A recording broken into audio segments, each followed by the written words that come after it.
Del Evangelio según San Marcos. En aquel tiempo llamó Jesús a los 12 y los fue enviando de dos en dos, dándoles autoridad sobre los espíritus inmundos.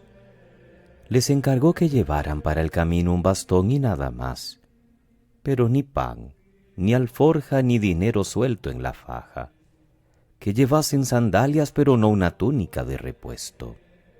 Y añadió: Quedaos en la casa donde entréis hasta que os vayáis de aquel sitio. Y si un lugar no os recibe ni os escucha, al marcharos sacudíos el polvo de los pies para probar su culpa. Ellos salieron a predicar la conversión, echaban muchos demonios, ungían con aceite a muchos enfermos y los curaban. Palabra del Señor. Gloria a ti, Señor Jesús. Es domingo 11 de julio, queridos hermanos. Estamos iniciando la semana 15 del tiempo ordinario. Iniciamos con el Evangelio de Marcos, hoy una nueva etapa en la misión de Jesús. Este domingo y el próximo, leemos el envío de los 12 a predicar y curar por los diversos pueblos, y también su regreso, al parecer con bastante éxito. Hasta ahora Jesús había predicado él solo, aunque con la presencia de los apóstoles que le hacían compañía. Ahora son ellos los que van enviados a colaborar con él, como luego hará la Iglesia, y lo sigue haciendo durante estos 2000 años de Evangelio. Veamos las lecturas de este domingo. La primera lectura del profeta Amós, en el capítulo 7, nos habla de este profeta que actuó en el siglo VIII a.C.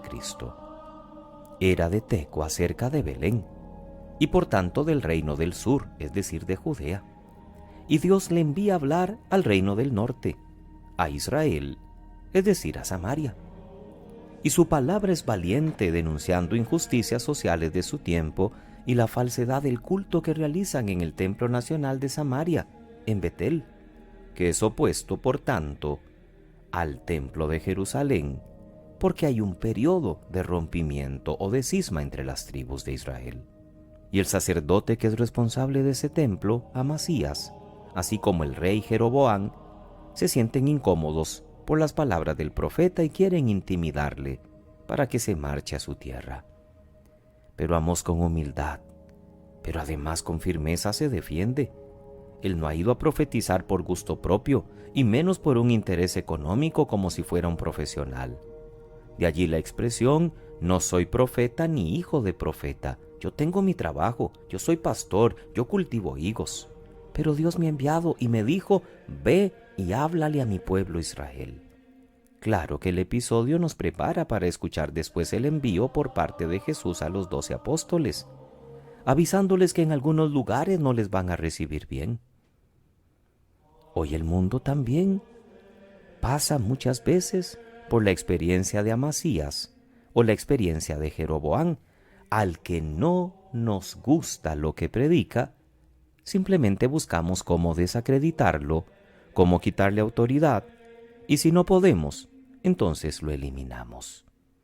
Un poquito lo que estamos viviendo en el país hermano del norte, en Nicaragua.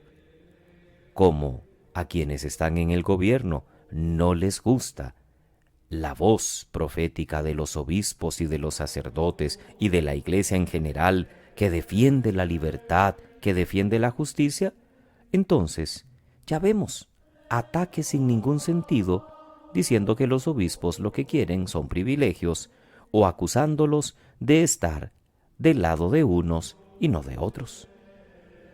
En el Evangelio de Marcos, en el capítulo 6, luego de la incredulidad encontrada en Nazaret, Jesús sigue su misión. Cualquiera se hubiera desanimado, se habría ido a casa.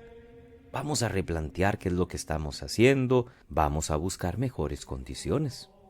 Sin embargo, Jesús envía a los 12.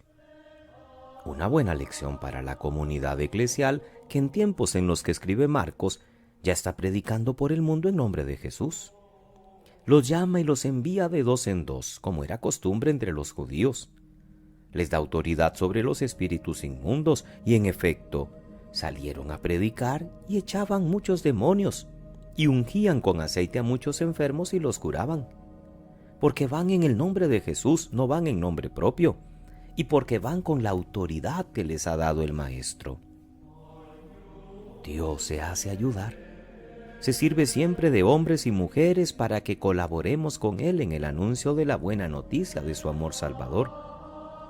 Y entre otros muchos profetas que Dios envía a su pueblo, hoy, la primera lectura nos hablaba del periodo desastroso que vivía Samaria, y por eso envía a Amós, un simple campesino, pero con mucha disponibilidad.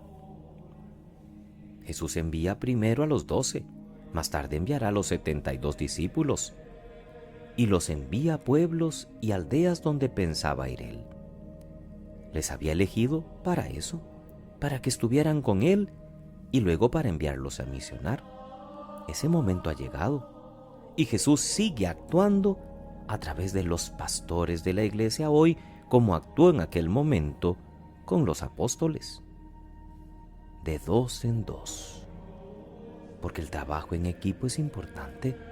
No los envió de 1 en 1, cada quien vaya y haga lo que quiera. De 2 en 2, un trabajo colegiado.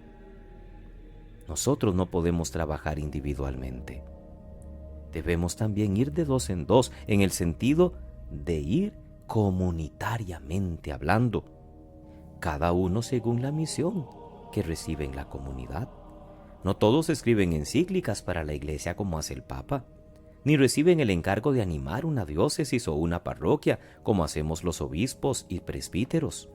Pero sí todos los cristianos somos misioneros y debemos ser por tanto testigos del Evangelio en el mundo que nos toca vivir, cada uno en su propia vocación.